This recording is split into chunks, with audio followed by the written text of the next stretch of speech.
লালবাগ কেল্লা ঢাকার বুকে দাঁড়িয়ে থাকা এক ঐতিহাসিক দুর্গ, যার নিচে লুকিয়ে আছে এমন এক পথ যেখানে কেউ একবার প্রবেশ করলে আর ফিরে আসতে পারে না। মুঘল আমলে তৈরি এই স্থাপনাটি অনেকেই জানেন না, এই দুর্গের নিচে রয়েছে একাধিক সুড়ঙ্গ। যুদ্ধ কিংবা বিপদের মুহূর্তে এই সুড়ঙ্গই ছিল শেষ আশ্রয়।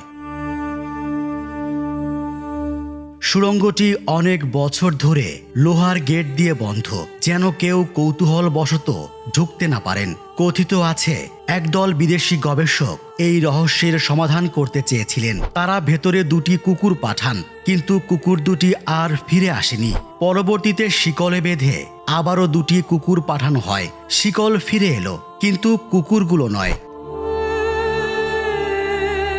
তাহলে কি আছে এই সুড়ঙ্গের ভেতর? কেউ বলেন ভেতরে এমন এক ধরনের গ্যাস রয়েছে যার প্রভাবে কোনো প্রাণী টিকে থাকতে পারে না। আবার কারো ধারণা এখানে রয়েছে অজানা কোনো শক্তি। তবে ইতিহাসবিদদের মতে তৎকালীন ভারতবর্ষের প্রায় সব নদী তীরবর্তী দুর্গেই এমন সুড়ঙ্গ ছিল। উদ্দেশ্য একটাই, যুদ্ধের সময় দ্রুত নৌপথে পালানো। লালবাগ কেল্লার এই সুড়ঙ্গ সম্ভবত বুড়িগঙ্গায় গিয়ে শেষ হতো। সেখান থেকে নৌকায় পৌঁছানো যেত জিঞ্জিরা প্রাসাদে।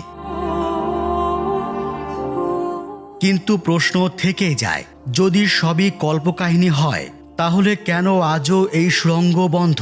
আর যদি খোলা হতো, আপনি কি সাহস করতেন ভেতরে ঢোকার?